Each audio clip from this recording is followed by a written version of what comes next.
All right, guys. So today we have a really big and important day's worth of information. We need to tie together a lot of different things that we've been alluding to with different groups of people, and that is that they are all interconnected with trade.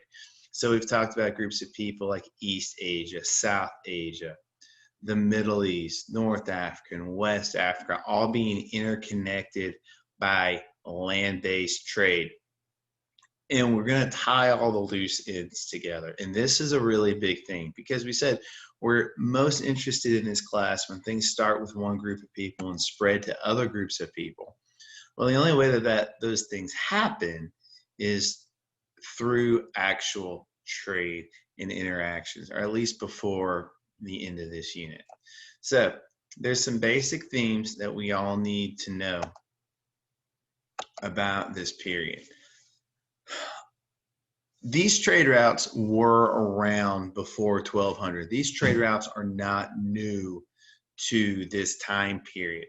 But what's going to happen is all of the trade routes are going to be used a lot more than they had been previously. We need to know what's going to cause the expansion of these land-based trade routes, and then we need to know what's going to spread besides just goods. Yes, this is all about trading precious luxury goods at the beginning, but inadvertently, in the pursuit of the exchange of luxury goods, other things get exchanged between groups of people as well. So things we're going to associate with the expanded use of trade routes in this time period is going to be creation of new cities, new forms of money, trade of luxury goods, improved transportation technologies, transfer of knowledge, spread of culture and religion, spread of new crops, and disease. These are all things that are going to happen with trade routes in this time period. Now, first big theme is that you've got to know that trade routes are used more in this period than they were previously. And we're talking today about the land-based trade routes. In the future, we'll look at the maritime trade routes of the Indian Ocean and the Mediterranean Sea. But right now, we just want to focus on these two land-based trade routes. The most important one being the Silk Road, and then the second one being the Trans-Saharan trade route. These two are the big trade routes in Afro-Eurasia. And what's the theme is more people are going to trade on them, trading different things, and it's going to interconnect more people than had been used previously. Now, one of the things that you're going to see on these trade routes is the emergence of new cities. Cities are always centers of trade. If you're going to see new trade routes, you're going to see new groups of people trading on trade routes, then an extension of that is going to be you're going to have new cities built on those trade routes. Cities are always centers of three things: trade, politics, and religion. Even cities in the world today, look at Columbus. Is Columbus a center of trade? Absolutely. Three of the biggest companies in the world are located in Columbus: Thesis, Synovus, and most importantly, probably Aflac, which is a giant in the world. Columbus is definitely a center of trade. Columbus is a center of politics. Look at all the political buildings in this town, the government center, courthouses. It is a center regionally of politics, just like all cities are. And it's a center of religion. Look at how many, there's a church on every corner in Columbus, it seems like. There's mosques, there's synagogues, there's a Buddhist temple. So these things are still true today, but they certainly were true 800 years ago when this time period began. And you need to know that. And cities tend to sprout up on trade routes. Then once you know some examples of new cities that are created in this time period as the trade routes are used more. We've talked about Baghdad, which is in the Middle East, in the Muslim part of the world.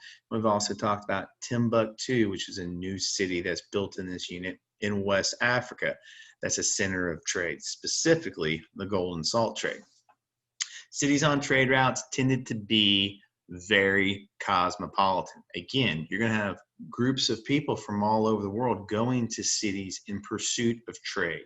So if you're a Middle Eastern city like Baghdad, which is right on the Silk Road, you probably had merchants from all over Afro-Eurasia in your city, South Asian, East Asian, from all over the Middle East, Eastern European maybe, definitely North African. You'd have people from all over the world. You'd have representations of lots of different cultures. If you're in China, same thing. You would have had Muslim merchants from all over the world, South Asian merchants in Chinese cities in pursuit of trade, just like you would have in New York. If you go down New York City, it would not take you long to realize there's people from all over the world practicing all sorts of cultures in different languages in that one city. That would have been true for major trade cities in this time period as well. Now, the only way you can have a city is if the region around it, the agricultural regions, can grow enough food to provide for the people who live in cities, because people who live in cities don't produce food. So anywhere you see urban areas, you see an association with an ability to produce a lot of food to feed them. There were lots of cities that had over 100,000 people in China, in India, and in the Middle East. And the only way you can have cities that big is if you live in prosperous agricultural regions where the area around them can produce enough food to feed them. It's not a coincidence that the most urban region on earth, China in this period, is also the place that can produce the most food to support groups of people living in major cities. Now, one of the reasons why you're going to have more trade in this time period is people come up with better systems of monetization. Better systems of money are going to lead to better systems of trade. We talked about how in the Muslim world you saw checking and banking systems. And this is a great way to promote trade. If you lived in Baghdad, and let's say you wanted to go to Alexandria in Egypt, a city about 1,000 miles away to trade, you don't want to have to carry all of your loot with you to Alexandria. That's dangerous. It makes you vulnerable to banditry. But also, what if your camel dies and now you have no way of taking your goods with you? That's a bad position to be in. One of the things the Muslim world created to facilitate trade that will spread all over Islam is the idea of checking and banking. If you're a merchant in Baghdad who wants to go to Alexandria, the last thing you do before you left the city is you go to the bank.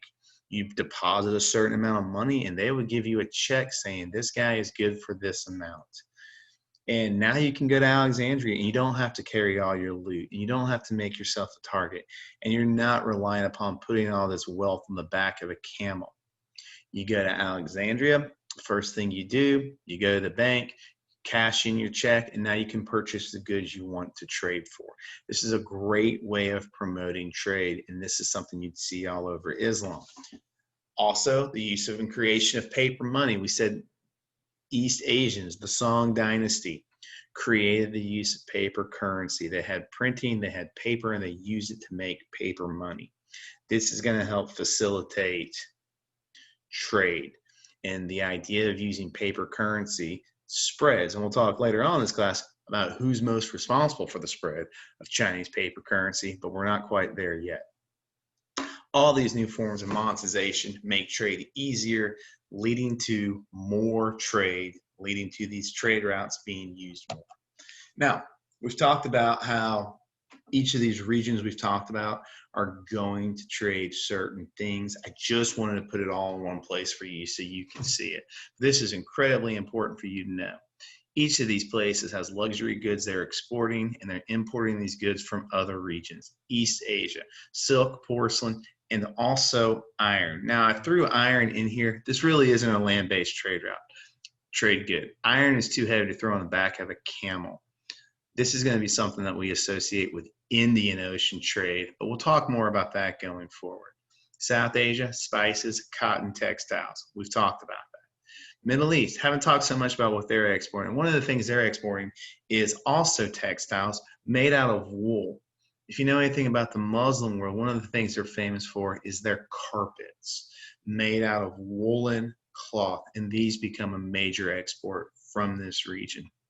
North Africa, salt. We talked about how North Africa was exporting salt to West Africa, and they are getting gold in return for it. North African Muslims coming to West Africa over the Trans-Saharan trade route. That exchange, these are the two goods this world region is producing. Ignore East Asia. I just realized I made a mistake. I shouldn't have put East Africa, excuse me. I shouldn't put East Africa on this slide. East Africa is not on a land-based trade route. We'll talk more about this when we do maritime trade.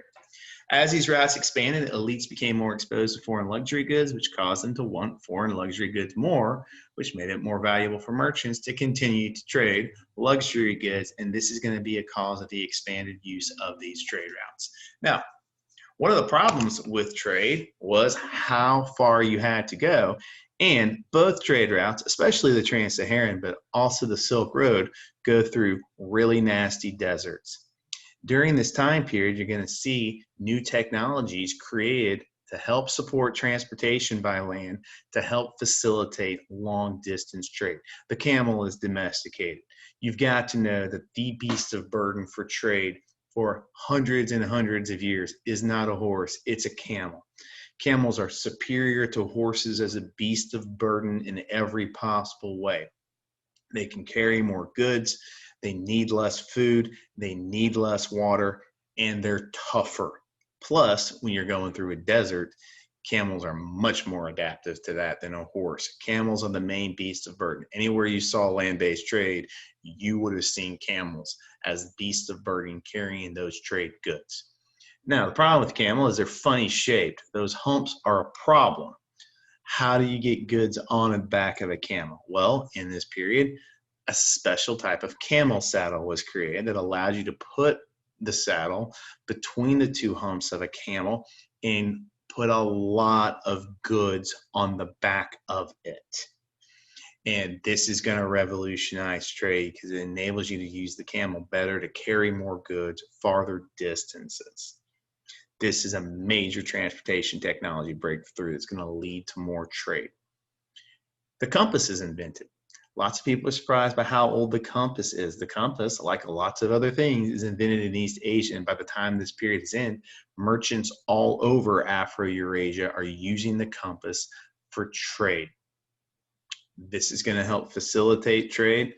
And the nice thing about the compass is if you get turned around, say in a sandstorm or a really bad thunderstorm, it'll point you back in the general direction you need to be heading.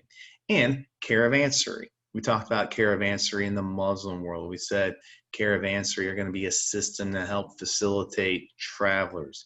These are the roadside inns located approximately every day's journey from one another all over land-based trade routes. And these were places that you could go and catch up on your rest, have a place safe place to stay, purchase supplies to continue your journey, food and water. And they tended to be on oases, so safe drinking water was one of the things associated with caravansary. The creation of these roadside inns are going to help make it easier for merchants to trade because you know you're never more than a day away from food, water, supplies, and a place to rest, and that's going to help facilitate trade. So those other things are things that are going to cause more use of land-based trade routes. The following things are the things that spread besides just luxury goods. As people spread and are trading more and going to new regions, they spread and bring back home other things. One of them is knowledge. You're going to see a knowledge transfer take place as a result of these interactions. Goods from innovations in East Asia, paper, gunpowder, printing we already said the compass, are going to spread to the Middle East in this time period. And once a new piece of knowledge or a trade good or a technology reaches the Muslim part of the world, it's going to spread anywhere that you see Muslims. By the end of this unit, you would see paper in West Africa and printing in the Middle East. And this is a result of this knowledge transfer from East Asia to the Middle East. You would have seen Arabic numerals spread from the Middle East to Europe. We said Arabic numerals are not invented in the Middle East. They're invented in South Asia. Well, Christians in Western Europe are going to bring Arabic numerals to Europe, and they call them Arabic numerals because they got them from Arabs who lived in the Middle East. We will talk more about that story and how that happened later on in this unit, but that's going to be towards the end. Champa comes from Southeast Asia to East Asia. Lots of people don't really think of Champa as being a technology, but for the sake of this class, since this is a new type of seed, we're going to consider this a technology transfer just like these other things. And we talked about how Champa revolutionizes food production in East Asia. Well, now you can grow so much more food, and guess what you can do? You can have more people living in cities, more people making things, more people exporting things, and the ability to produce more food in East Asia is ultimately going to result in more trade. You're going to see cultural transfers. We talked about how Buddhism is going to come from South Asia to East Asia. It comes to East Asia over the Silk Road, and then it's going to spread all over East Asia to places like Korea and Japan as well. Buddhism and Hinduism are going to spread from East Asia to Southeast Asia. And again, these religions, as they spread, they change to adapt to local cultures. We've talked about this. Islam is going to spread. It's going to spread to West Africa. It's going to spread to East Africa. And we said that the form of Islam practiced in these places is going to be radically different than what you would have seen in other regions. This is a cultural transfer that's taking place by merchants over trade routes. It goes with our theme. Islam is going to spread everywhere that there's trade. So the parts of the world that are outside the traditional Muslim parts of the world, North Africa and the Middle East, South Asia, East Asia, you're going to see Muslim merchants in those cities living in small diasporic communities where they're keeping their own culture and they're trading. It does not mean in those places that Islam is the dominant religion in South Asia or East Asia. It just means you would have known a Muslim, though. So by definition, Islam is trade. The other cultural transfer that's spreading is Arabic. I told you, Arabic is the universal language of trade in this time period because of the spread of Islam. Everyone knew someone who was a Muslim, so Arabic becomes the universal language of trade. It might not have been the first language you spoke, but it was by far the most common second language in the world, and especially the most common second language in the world on the trade routes. New crops are going to spread. We talked about how Champa comes from Southeast Asia to East Asia, so I'm not going to rehash that. There's going to be a crop that spreads anywhere you see Muslims. Coffee. I talked to you about when we talked about the Muslim part of the world, we said that Muslims can't drink alcohol. So what do you drink when you need a buzz? You drink coffee. And Islam is the first great coffee drinking culture in world history. And since so much of the world becomes Muslim, as Islam spreads, so does coffee. It spreads from its roots in the Middle East all over the world, places like Spain and West Africa. And it even gets introduced a little bit into South Asia. Well, another crop goes with coffee, sugar. If you're going to drink coffee, you have to have sugar to drink your coffee. So sugar is going to spread globally. I shouldn't say globally. It's going to spread across Afro-Eurasia in this time period. Also, citrus. Citrus originates in the Arabian Peninsula, the same place Islam started in the Middle East. And by the end of this unit, anywhere you see Muslims, you're going to see citrus trees planted.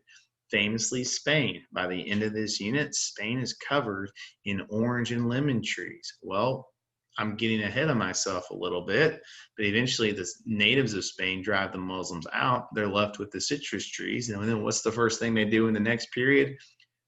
someone from Spain discovers America. Florida becomes a colony, and guess what Florida's covered with? Citrus, which came from Spain, which got to Spain from the Middle East. So this is how these global transfers and new crops take place. Tea comes to China for the first time.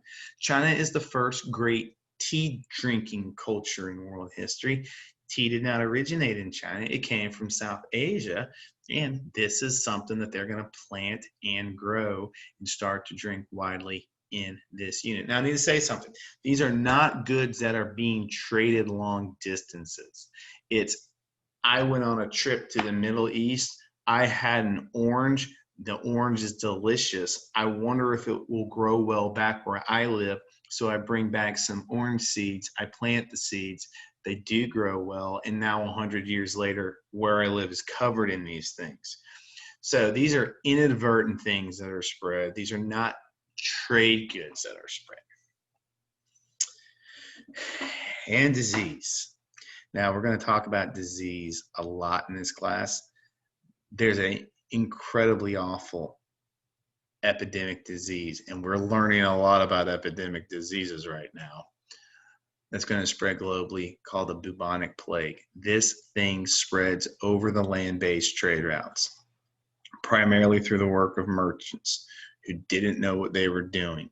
But diseases love it when groups of people from all over the world interact for the first time, because that enables the disease to spread. Millions of people are going to die of bubonic plague in this unit. It started, we think, in China, and by the end of this thing, it's ravaged the Muslim world. It's ravaged West and East Africa.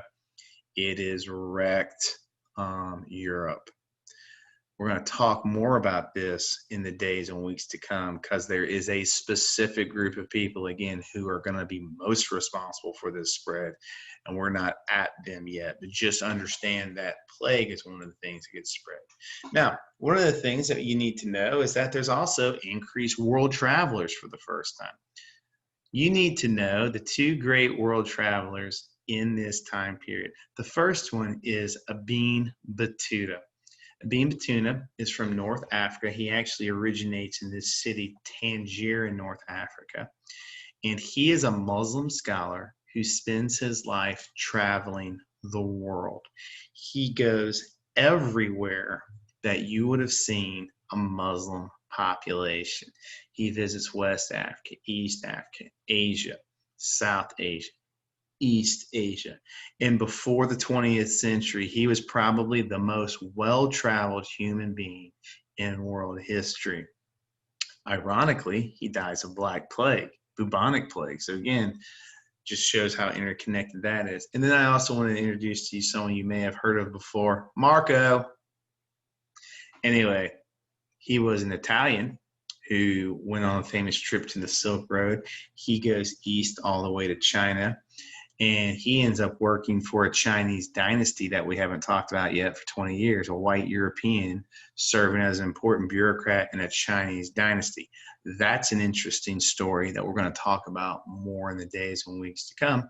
Both of these people write books about their journeys that have become very famous, and just again show how the world was a lot more interconnected in this time period than maybe you would have thought. Now, here's your work for the day. I have just answered for you a lot of questions in your review guide under the second part of it. You need to spend the rest of class today hitting that review guide. You don't want to wait till the end to be answering these questions. If you have any questions for me about anything we talked about today, I'll be happy to stay online, answer any of the questions. If for some reason you leave and you want to come back, I'm still right here. Just turn your mic on and ask the question. If you can't see me, I'm still in my room. I appreciate you guys. I know this is not optimal, but I think we're getting this stuff and we are moving along at a pretty good pace. We're going to do some stuff next week. It's going to give me a clearer idea of how well everyone knows this. But till then, I appreciate you guys. I hope you all have a great day.